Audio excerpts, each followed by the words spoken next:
Ngayong araw ay naisipan ko nga pumunta sa palengke kahit saglit. Punta tayo palengke. Ay, bigas. Saan mo ng bigas na? Pagyan natin konting isda. Ayan na. Papunta na nga pala ako sa sakayan ng tricycle mga mare at may nakita akong gantong truck at magpuputol ata sila ng puno.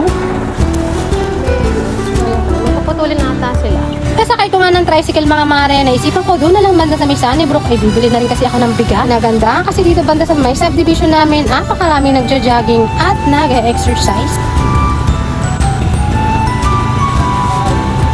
Pagkapunta ko dito sa palengke ay hindi na ako masyadong video-video at talagang nagmamadali na ang nanay. Grabe, ilang buwan lang akong hindi nakabili ng bigas sa kanila. Ang mahal na pala talaga ng bigas ngayon. Yung 48 pesos na noong binibili ko magandang klase ay ngayon hindi na talaga siya maganda. Umili nga lang ako ng mga ilang-ilang stock namin dito sa bahay at umuwi na rin ako mga mama. Grabe, 57 pesos ang nabili kong bigas. Apakamahal. Dati noon ay 48 lang. Uwi ko nga dito sa bahay mga mare dahil nga nag-defrost ako. Ito nga inaayos ko na at talagang mabilis lang matunaw ang yelo pag nakabukas ang ref. Dahil cravings nga namin ngayon ng liempo, eto mag-air fry tayo ng liempo para hindi na tayo magpabaga mga mare at ang mahal na rin ang uling dito sa amin at hindi rin maganda. Magamit nga pala ako ng barbecue marinated mga mare. Kompleto na to, templado na to, kaya haantay mo na lang siya ng 30 minutes or 1 hour. Maliit lang ang aming air fryer, 4 kilo lang, kaya hinati-hati ko na dahil mahaba nga itong liempo. Pagkatapos mga mare, inayos ko na, nilinisan ko na yung baboy na nabili ko worth of 500. Hahatiin ko to sa 3 araw mga mare para iba't ibang mga luto. Hindi ko pa nga nabibili yung ibang mga kailangan dito sa bahay. Eto munang baboy pansamantala dahil napurnada ako, ang mahal kasi talaga ng bigas ngayon. Grabe mga mare, no? Yung noon, marami akong nabibili sa 2,000 ngayon ay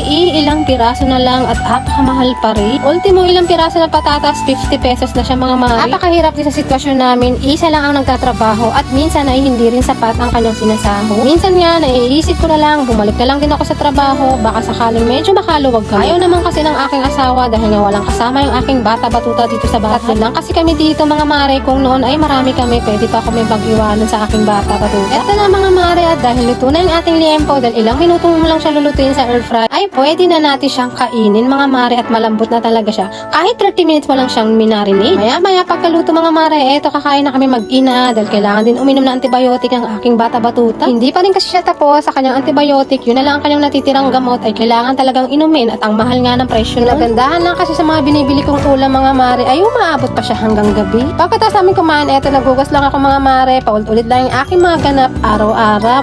O siya, hanggang dito po muna mga mare. Salamat sa panonood. Mag-iingat kayo always at God bless. Mag-iingat po kayo.